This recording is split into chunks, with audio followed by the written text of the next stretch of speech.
Consumer advocate, tax expert, and educator Ed Slott is here to help you rescue your retirement by following his time-tested method of avoiding the 5 silent retirement killers.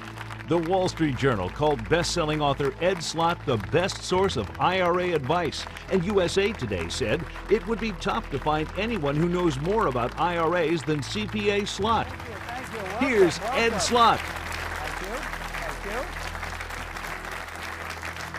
Thank you. Thank you. Hi, everyone. I'm Ed Slott, and this program is called Life Insurance for Life and Beyond. Well, first, why am I talking about life insurance? Because life insurance may be the most underused strategy to protect large retirement balances from being decimated at the highest levels of taxation. So who's most at risk? Those of you who have the largest IRAs or other tax-deferred savings accounts. If you have taken the time to watch this DVD, then I know you want to learn more. So before we begin, just so you know, I don't sell life insurance. So why should I care? I don't sell stocks, bonds, funds, insurance, or annuities. I'm a tax advisor, but it's all about the taxes. I also believe most people don't understand how life insurance works as an effective planning tool. I don't sell it, and I'm no expert in exactly how all the various life insurance contracts work. That's why there are life insurance professionals that you need to work with to fill in all the details. But I do know the end result. It's like a car. I know it gets you there, but I don't know how the engine works. But I do know how life insurance can fix lots of money and retirement problems, and even create wealth, and tax-free wealth. And you know, I love tax-free. I only care about the end result, the benefits to you. I want you to know how powerful the end result is. I want to give you enough here so that you'll understand what life insurance tax planning can do for you and your family, both during your lifetime and after your death. So why don't most people take advantage of life insurance? Because every time you hear life insurance, some people just tune out, or you put it off. And most times you hear about life insurance, you're hearing about it from someone who sells it. So maybe you feel like you're being sold rather than being advised. Maybe you think, they're just trying to sell me something, so you think, I'll avoid the meeting or avoid the discussion. And maybe you're right. Maybe you feel that you're just being sold, so you don't see a benefit to you. But I'm here to tell you, you could be wrong. I want you to understand what's in it for you from an unbiased, objective tax benefit point of view. Well, now you're meeting with me. So let me tell you why I believe life insurance is the missing piece in most people's retirement and estate plans. The tax exemption for life insurance is the single biggest benefit in the tax code. I don't even think life insurance professionals use it enough or appreciate it enough. Maybe that's why they don't sell enough of this product. I put this brief guide together for you in the hope that you'll view it and see how tax planning with life insurance provides powerful benefits. And then you'll continue this conversation with your life insurance agent who can fill in all the details. Except that now, when you meet with him or her, you'll have a better understanding of the benefits and what questions to ask. You'll definitely be more involved in the discussion, especially when it comes to your retirement. First, let's see what the problem is, and let's see what the solutions are. The good news is that taxes are generally money problems, and life insurance puts lots of free money, tax-free money, in your pocket. So most tax problems can easily be avoided with great planning. Here are both the problems and the solutions, and I want to give you this program on 2 levels: the problems that can affect you during your lifetime, and the problems that can affect your beneficiaries, your family, after your death. So why would you care about a solution if you didn't think you had a problem? Well, if you have taxable savings, you have a problem, and so do your beneficiaries. In my public television program, I tell you about what I call the 5 silent retirement killers, and they must each be addressed, and one of them is risk. Most people think of this as investment risk, as in the stock market.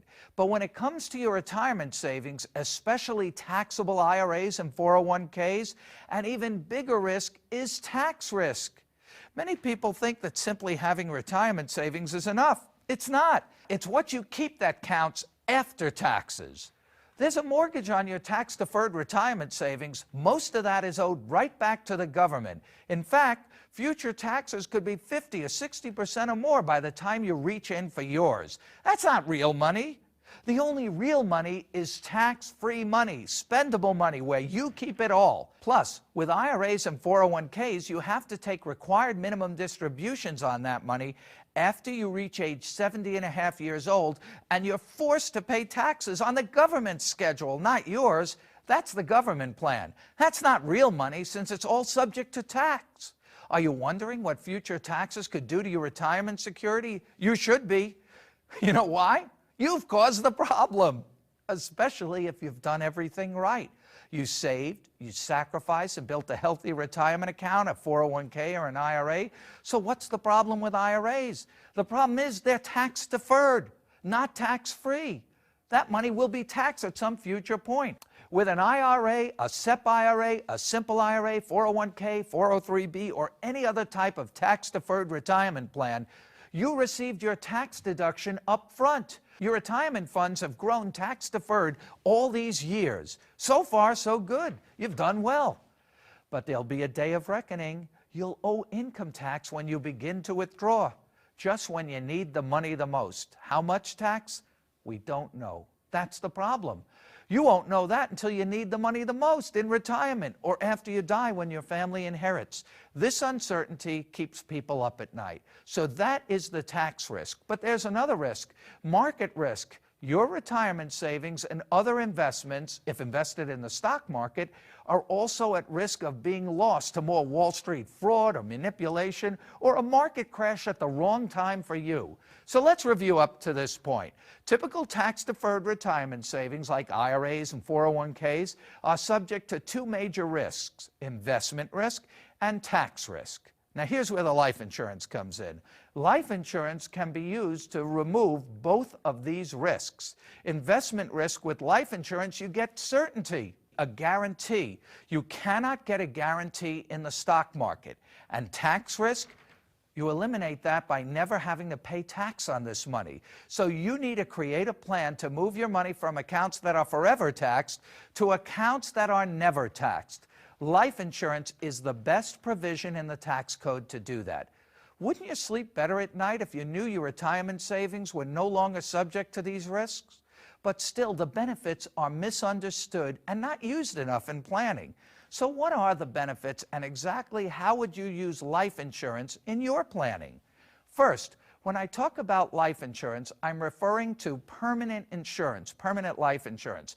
Even with permanent insurance, there are several options, so you need to speak with an insurance professional for all of those details. And I mean permanent insurance as opposed to term insurance, which is more for younger families looking for the maximum death benefit. So here I'm talking about permanent insurance for those looking for retirement security and estate protection. As I've already told you, you have a tax problem, especially if you have significant funds in taxable and tax-deferred accounts. Your family will also have a problem after you die if no planning is done and they inherit mostly taxable funds. They're going to be dealing with these tax issues too.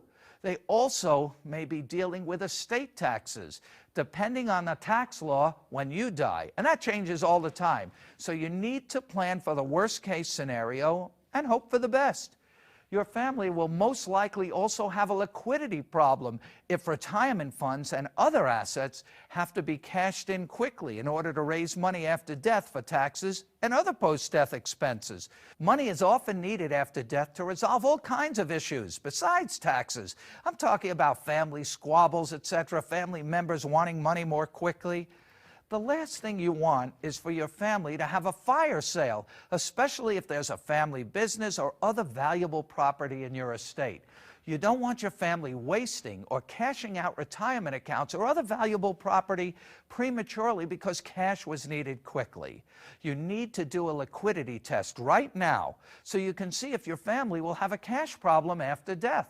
To gauge the problem, what I do is I take clients through my own type of liquidity analysis, because most people are not liquid enough to avoid having their families starting to have to sell off investments, cashing in retirement accounts, and triggering unnecessary taxes.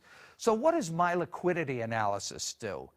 It shows you how much of your estate can be turned into cash quickly without triggering taxes or losing property value. Cash is often needed after death, even if there are no estate taxes. And remember, that's only federal taxes. Don't forget state estate taxes. There are always expenses, and the IRA is the last account you would want to have to tap into to pay those bills. Remember, IRAs are subject to both income taxes and estate taxes, could be subject to estate taxes, which could eat up a lot of cash quickly. You can work with your advisor and your CPA or accountant on this too, this liquidity analysis, to go through it with them. But here's what we do. We have clients make a list of all the assets you own. So do that now. Make a list of all the assets you own, less liability, mortgages, loans, debts, etc. In other words, your net worth. Now you have this list of property. Code all the property as either liquid or non-liquid. By liquid, I mean assets that can be most easily and quickly turned into cash without triggering a tax. What I call money you have to pay a toll on to get it, toll money. You're left with basically cash. Well, here's what I mean. IRAs I wouldn't include as liquid assets. You might say, oh, I have all this money in my IRA, but you have to pay a toll to get it. It's not liquid. You have to trigger taxes to get it. So I wouldn't put IRA in with liquid assets or cash. So here's what we do. We do a percentage, a fraction. The numerator is liquid assets, basically cash, your bank accounts, and I don't mean actual cash, but bank accounts that you could get money easily out of without triggering a tax bill. And again, do not include IRAs or 401ks here. Sure, they can be cashed in, but there's a toll on that money, and that will trigger a tax. Include only assets that could be sold quickly without triggering a tax or other expenses or losing significant value, like a fire sale. Sure, you could get money out of it quickly if you sell for a low price. So that's the numerator, basically liquid cash and accounts. Now the denominator is the value of your entire estate, everything, including the cash, including your assets, business interests, real estate, include all property in addition to the IRAs. Now look at that percentage, look at that fraction. For most people, cash over the total estate is about 5%, if that much. Do you know what that means? Turn it around. In other words, this means most estates are 95% illiquid. That's a problem.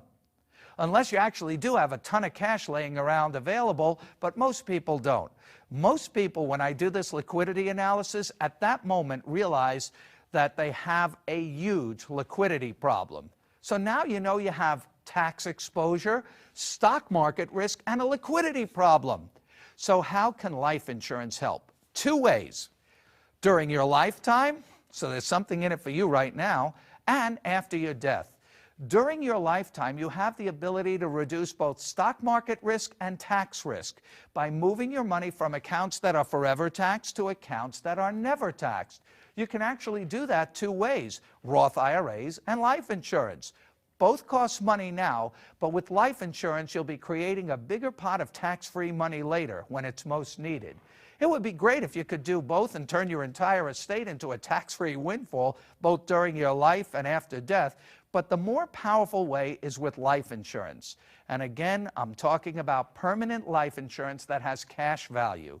You can contribute more with life insurance than you can generally to a Roth. With a Roth IRA, though, it's easier to access your money if you need it. Roth IRAs are income tax-free too, but they are a part of your estate and subject to estate taxes. But Roth IRAs provide no additional death benefit as life insurance does. Life insurance comes with a guaranteed death benefit, and that benefit, unlike a Roth IRA, can be set up to be estate tax-free too. So what can you do to remove both the stock market risk and the tax risk? First, you can leverage your retirement savings like an IRA. If you have a large IRA, it may pay to draw it down now and pay tax on the distributions. Then use those distributions to invest in a permanent life insurance policies. Remember that tax rates are still at an all-time low right now, so now would be the best time to strike. Even if it costs you some tax money, it still pays because you are lowering your tax exposure on your IRA.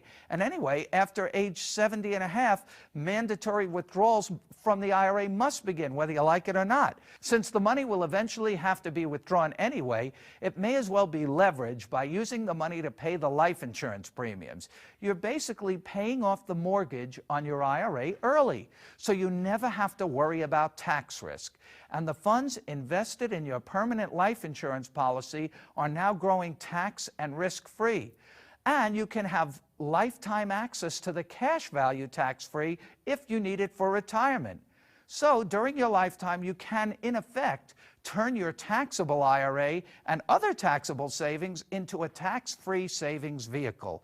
It's really just like changing pockets from taxable accounts to tax-free accounts, except that now you've also built in a guaranteed death benefit to benefit your family. It's generally judgment-proof too, the life insurance I'm talking about. If you have other taxable funds, you might want to keep those protected from future taxes too. Many people who are looking for places to shelter money from taxes, stock market, risk, and lawsuits are stuffing taxable money into permanent life insurance as a lifetime personal protected savings account. All the growth is tax-free for life and beyond. So those are the benefits to you during your lifetime. What about post-death benefits for your family? Well, if you don't need to tap into the funds during your lifetime, your beneficiaries are guaranteed a death benefit. The stock market has no such guarantee. Your family will now have guaranteed access to a ton of tax-free cash. Tax-free means they keep every cent. No tax erosion here. They will have tax-free cash to pay estate taxes if needed, to pay expenses, debts, mortgages, all without triggering taxes or having to sell a family business or other valuable real estate or other property that could trigger taxes. If they had to use your IRA to pay these bills, they would first have to pay income taxes and maybe estate taxes too, leaving very little to pay bills or for them. So don't just sit there and admire your IRA like most people do. Leverage it now. Use it, leverage it, or lose it to possible future higher taxes. Never underestimate the value of leveraging IRA money by using it to pay life insurance premiums. The larger the estate, the higher the estate tax. Having enough insurance money available to cover the estimated estate tax will avoid having to invade the IRA to pay the tax. Now, some people might say, but the current estate exemption now is so much higher, so there probably won't be any estate tax. You know what? This has been changing on and off over the years. This is not an option you can plan with. The estate tax exemption has been changing up and down, and you cannot take that kind of risk. Anyway, what's the downside? If there's no estate tax, your beneficiaries will simply inherit more money, and it'll all be tax-free. That's the downside. But okay, let's continue with that scenario. Let's say there is no estate tax. There are still plenty of uses for life insurance, even if there is no estate tax. You could use life insurance to replace stock market losses. I had a doctor client a few years ago that had this account. He had about $3 million in a brokerage account. And he said to me, I want that to go to my family. I don't want to touch that. $3 million to go to my kids. But then the stock market crash hit, and he lost $1 million in the market. So now his value is only $2 million. What did he do? He went out immediately, got $1 million of life insurance. He replaced all that lost value immediately. Now he still has the $3 million to leave his kids. $2 million what's left in the portfolio, plus $1 million of life insurance. He replaced losses immediately. Life insurance can also be used to provide tax-free money for your beneficiaries so they don't have to withdraw amounts in excess of their required minimum distributions. Here's what I mean. You might want to set up a stretch IRA for them where they take only the minimum amounts each year. But what if they need more? What if they have to take more? You don't want them hitting the IRA and taking out more taxable income, and especially if it's a Roth IRA breaking into tax-free money. So the life insurance can provide them extra money in addition to the minimum withdrawals, so they can stick with the minimum withdrawal schedule, and any other money they need, they use the tax-free life insurance money. This will keep their income taxes lower, since the excess IRA distributions would have been taxable. The money they use from life insurance is tax-free. Also, this allows them to stick with the stretch IRA schedule instead of depleting the IRA balance before it's time. And it's even more powerful for a Roth IRA. This can also allow inherited Roth IRAs to last longer and continue to grow tax-free for your beneficiaries. Life insurance can also be used to simply create wealth. Your family can easily end up with millions more than you ever had, all tax-free. That's why when I talk to clients, I give them this scenario. First, like I said before, we find their net worth, the entire value of your estate. And then I ask, if I could create a plan so that after you die, your family will end up with your entire net worth, whatever that is, or much more, would that be a good plan? Of course that'd be a good plan. Where do I sign up for that? Who wouldn't want that? Does that mean there were no taxes or other expenses that depleted the estate? No, but we planned for that. And those items can be paid from the additional tax-free life insurance money, with plenty more left for your family. That's how any family's assets can be leveraged with life insurance to eliminate the effect of taxes and turn what was a taxable estate into a much larger tax-free estate. Here are some other uses for life insurance planning. If you have no retirement, you can actually create one with life insurance and have death benefit protection too, all guaranteed by moving other taxable money into your permanent life insurance policy. This provides a lifetime benefit for you. Life insurance can be a pension alternative too, providing beneficiaries with a tax-free stream of cash for the rest of their lives, similar to the stretch IRA, except that the life insurance is better than a stretch IRA because it's tax-free. And another benefit, money solves a lot of problems, not even always money problems. Families that don't get along. And it's not usually your children, it's the ones they marry. We had a case where one of the daughters just wouldn't even talk to the other 3 kids. So mom came to see me and she decided to take out $500,000 of life insurance, naming the 4 children as equal beneficiaries. When mom died, it didn't matter that one of the daughters wasn't talking to the others.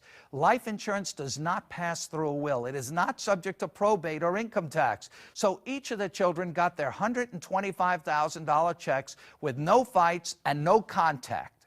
It's sad, but it avoided a ton of legal problems, will contests, and other expensive and nasty arguments. They just got the money straight out.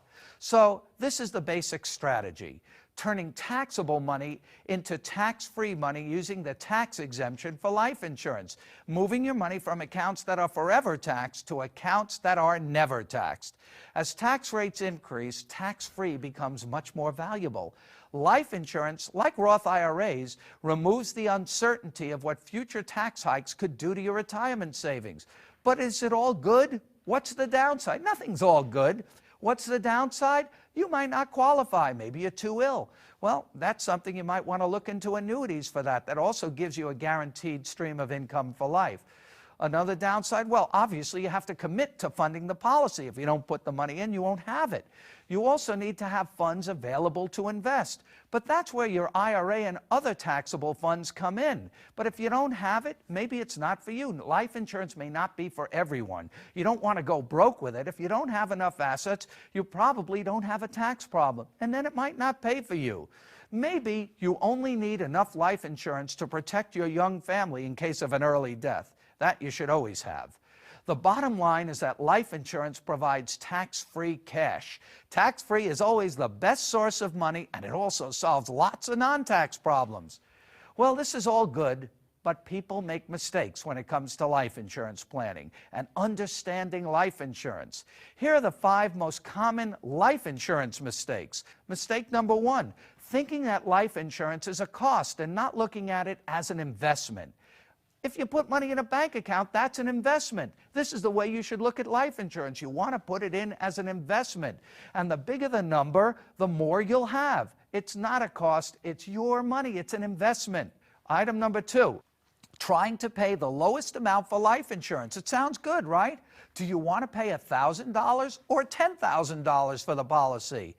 With permanent life insurance, you might want to pay more. Like I said in item 1, think of it like a bank account. You may want to maximize the amount you have available, so you may want to put more in. Mistake number 3, not understanding the benefits. Now, I went through some of the benefits before, but let's review them. For example, with life insurance, you have a tax-free payout after death. And generally, it's judgment-proof. Also with life insurance, you have lifetime access to cash value, tax-free, so it won't increase your income. It won't cause Social Security to be taxed, and you won't lose tax benefits because your income increased, like losing exemptions, deductions, and credits. Life insurance is exempt from estate tax if it's set up right. And with life insurance, you get a guarantee, removing stock market risk. The government has restrictions on how much you can invest, but you generally want to put in the maximum you can. Mistake number 4, improper ownership. Don't own it in your own name. Why on earth would you want to own something like life insurance that you can't possibly collect on? Why would you? Keep it out of your estate. We see this all the time with clients. It's one of the biggest mistakes made. In fact, we had a young client, young couple come in recently, very successful couple, made a lot of money, and we were going through the assets they had, and the husband actually did have $5 million of insurance. And then when I looked at it, it was owned in his own name. And I said, what'd you do that for? Do you realize that if you die, that $5 million comes right back in your estate? And if your estate is subject to estate taxes, the government could get half of that. Why would you own it in your own name? You want to keep it out of your estate. And I told them, go back to your insurance agent and get, fix this. And it's not that easy to fix, but it can be fixed. There are waiting periods, but go back to your insurance professional. Well, when I said that, he said, I don't even remember who sold this to me. So this is just an aside. Don't you think you should have a better relationship with your advisor? You shouldn't own it in your own name. It should be owned by somebody else or a trust. The life insurance premium should be paid by the beneficiaries or by the trustee of an irrevocable life insurance trust, so that the life insurance proceeds will be estate tax free. Oh, and one item here. One downside, be aware that if you don't own the policy, which is what I'm saying to do, not to own it in your own name, if you don't own the policy, you may only have limited access to the cash value because you don't own it. Mistake number 5. Not knowing it's tax-free. I don't even know if this is a mistake or a misconception. Can you believe it? Still, people don't know that life insurance is tax-free. I get calls every now and then from a beneficiary. We did planning for their family, and they'll call me up and say, Ed, I just got this check. What do I do with it? How much do I owe in taxes? I said, I told you a million times, it's tax-free. The benefit is so good, even when people get the check, they don't believe it. The life insurance is tax-free. So let's review. Risk is a silent retirement killer. Life insurance can eliminate both stock market risk and tax risk. And it can be used during your life to create a tax-free retirement fund. Life insurance is not only income tax-free, but can be estate tax-free too. You can contribute almost unlimited sums to a permanent life insurance policy and have tax-free access to your cash value during your life, without increasing your income. And don't forget about the most basic life insurance benefit. Aside from all the estate and retirement tax planning advantages, life insurance protects families when there's an early death, young families. It's hard enough to deal with the loss of a parent, but at least life insurance can provide the needed cash so that life can go on without having to make any severe changes due to lost income. Money for the family, tax-free money. I never met anyone who didn't wish they had more life insurance, especially a widow. I like to say that life insurance takes care of families without first going through the government. You need to review all of these points with your life insurance professional who can fill in the details. But now you're much better informed and ready for the conversation. You might actually even enjoy the conversation now with your life insurance agent. Can you believe it? Life insurance is not only the single biggest benefit in the tax code, but it's also the most cost-effective way to protect a large IRA. You need to have a discussion with a competent, educated advisor that, in addition to being a life insurance professional, has the specialized knowledge in retirement tax planning. The coordination is essential, especially if you've built up significant balances in your taxable IRAs or 401ks. Most advisors do not have this level of training, so be careful. As tax rates increase, life insurance becomes more valuable than ever before. And there are increases on the horizon. You have new health care taxes coming in, as well as higher tax rates. You can plan for that now, and if it doesn't happen, what's the downside? You and your family have sheltered that much more money, since it won't have to be used to pay taxes. Here are some of the frequent questions I get about life insurance. Ed, if the tax exemption for life insurance is so good, won't the government take it away? No. Why? It's a social reason. Why do you think our government encourages us to give money to charity? Because if you give money to charity, you get a tax deduction. Why is the tax code loaded with incentives to encourage us to give money to charity? Why does the government want us to give so much money to charities? Because they're broke, so they don't have to do it, to remove the burden from them. It's the same thing with life insurance. Our government is broke. Our government wants us to take care of our families so they don't have to. They want us to take care of our families with our own money, partnered with private insurance company money so that the government doesn't have to. Next question I get, Ed, what if I don't qualify for life insurance? I have to tell you, more people do qualify than you think. I've seen it even with very ill clients. So don't assume you won't qualify. Leave this to your life insurance professional to check for you. More people qualify than you think. Here's another question I love. Ed, how can life insurance companies do this? They'll lose a fortune. Oh, now you're worried about life insurance companies? Don't worry about them. They have actuaries. We're not going to hold any benefits right away for life insurance companies. They're doing fine. The answer is it's in the numbers. The risk is spread over a large pool of people. Don't worry about them. Insurance companies are some of the most solid financial institutions. Next question I get, Ed, why doesn't everyone do this? You know what? I don't know. I also think that insurance is not sold properly, so you look at it as a cost rather than investment. Many people think they're buying something and they don't see how it fits into a plan like I've been telling you about. A good financial advisor or insurance professional can explain the planning aspects. Ed, which is better, saving in an IRA or an insurance policy? That's interesting. Life insurance wins hands down. Let's compare. Let's compare life insurance to a tax-deferred retirement plan like an IRA or a 401k. If you compare life insurance to tax-deferred plans, life insurance has several advantages. First, with life insurance, you have lifetime access to cash value, tax-free and penalty-free. With an IRA, withdrawals can be heavily taxed, and penalties too. Also with an IRA, after you're 70 and a half, you're forced to withdraw and pay taxes whether you like it or not. Life insurance provides a tax-free death benefit, income tax-free, estate tax-free too if owned properly. And with life insurance, there's no risk of future tax rates increasing. I mean, they could increase, you just don't care. Just so you know, the Roth IRA also provides this benefit. The reason you don't care is because what would you care about taxes if it's all tax-free? But here's what you don't get with life insurance that you do get with an IRA and a 401k. With life insurance, you don't get a tax deduction like you get with an IRA or 401k. But a tax deduction these days is a trap because you'll pay much more in taxes later. All right, the last question I always get, come on, Ed, are you working for the life insurance companies? This is too good to be true. No, I told you that before. I'm here for you, telling you how to create and build tax-free wealth using the single biggest benefit in the tax code. I always say life insurance is the only legal way to print money. So there you have it. The problems, the benefits both to you during your lifetime and for your family after your death. The bottom line, don't just sit there and admire your IRA or 401k. If you have a large IRA, you have a tax problem. It's tax deferred, a sitting duck just waiting to be taxed. Use it, leverage it, or lose it to future taxes. Do something now while the best options still exist.